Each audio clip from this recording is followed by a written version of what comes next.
Βρισκόμαστε στη Σκίδρα, σήμερα 8 Απριλίου, 2 το μεσημέρι, στην περιοχή όπου η πρωτοβουλία νέων με την ονομασία Κανένας ξεκίνησε την ανταλλαγή αγαθών προϊόντων. Βρισκόμαστε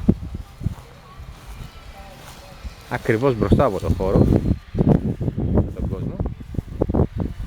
Αρκετή κίνηση, γύρω στα 15 άτομα, και παρόλο το γεγονός ότι Κυριακή των Βαΐων σήμερα, με όχι και τον καλύτερο καιρό, με ένα ελαφρύ αεράκι, βλέπουμε τα φιλάνθρωπα αισθήματα του κόσμου.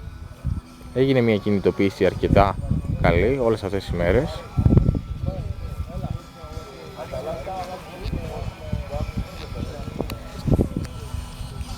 Πολλά προϊόντα, κυρίως είδη ηματισμού, ηλεκτρονικές συσκευές, αξεσουάρ, παιχνίδια,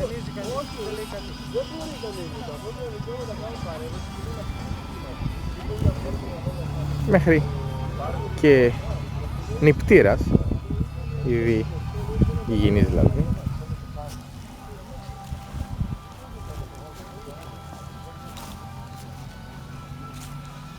Δεσπόζουν στο χώρο.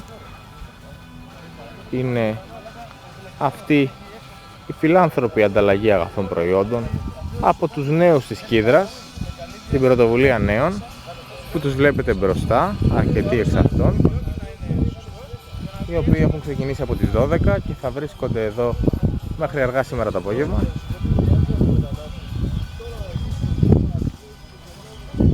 Και πιο δίπλα καφετιέρα, κανάτες, ποτήρια, μέχρι και μπάλα του μπάσκετ και πατίνι. Από τη Σκίδρα και το χώρο της ανταλλαγής των αγαθών προϊόντων, σας ευχόμαστε να έχετε μια όμορφη μέρα.